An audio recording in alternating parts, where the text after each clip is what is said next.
magaalada Dubai ee dalka isu taga Imaaraadka Carabta oo ay ku nool yihiin Soomaali aad u fara badan ayaa maanta si weyn looga ciiday wariyahayaga Cabdulqaadir Sheekh ayaa warkan inoo soo diray dalkan Imaaraadka Carabta oo kamid ah dalalka Islaamka isla markaana ay ku nool yihiin Soomaali badan ayaa maanta waxaa si weyn laga xusay munaasabada Ciidul Fitriga muslimiinta ku dhaqan wadankan isku taga Imaaraadka Carabta ayaa wajiyadooda waxaa laga dareemayay farxadda maalinta ciida iyagoona saaka aroortii u dareeray masaajidada waaweyn si ay u oogaan tukashada salaada Ciidul Fitriga waxaana munaasabada ciida awgeeda kala qayb qaatay hogaamiyaha magaalada Dubai Maxamed bin Rashid Al Maktoum iyo mas'uuliyiin kale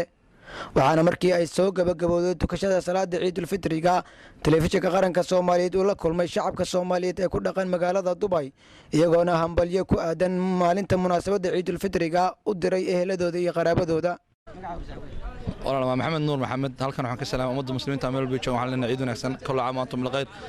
ciidan ciidada kala farxad iyo barwaaqo basho ku gaar insha Allah kullu caam antum bilkhayr anigoo ah Muuse Yuusuf Cali Socdaal halkan waxaan ka salaamayaa ummadda Soomaaliyeed meel walba joogan waxaan leeyahay ciid wanaagsan qaasatan halkan waxaan ka salaamayaa hooyaday macaan kaltuum faarax ilaahay sanadkan sanadkiisa kala nabad han ugu wada gaarsiin dhamaan familkayga iyo asxaabtayda dhamaantoodna wada salaamaya assalaamu calaykum waraxmatullaahi wabarakaatuh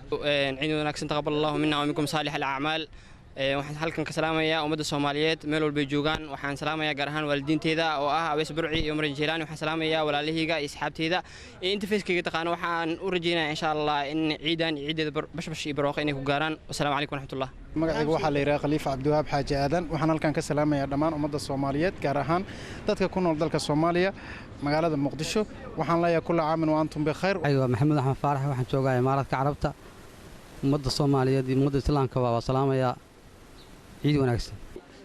magacaygu waa Awil Cabdi Maxamuud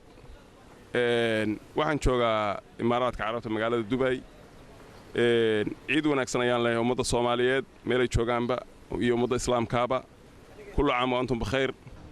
kullu caam wa antum bikhayr waxaan halkan ka salaamayaa dhammaan shacabweynaha Soomaaliyeed meel walba iga daawanaya inta magacayga muuqayga taqaana waxaan halkan kala uga faa'iideysanayaa hooyaday macaan aabahay Cali Aadan Xuseen iyo hooyaday Luul Maxamuud Jaamac iyo dhammaan walaalahay waxaan kaloo halkan ka salaamayaa Cabdulqaadir Axmed Sheekh iyo TV-ga qaranka Jamhuuriyadda Soomaaliyeed waxaan halkan ka salaamayaa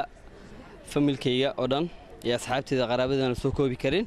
waxaan leeyahay kullu caam wa antum bikhayr waxaan kaloo mahadcelinayaa SNN TV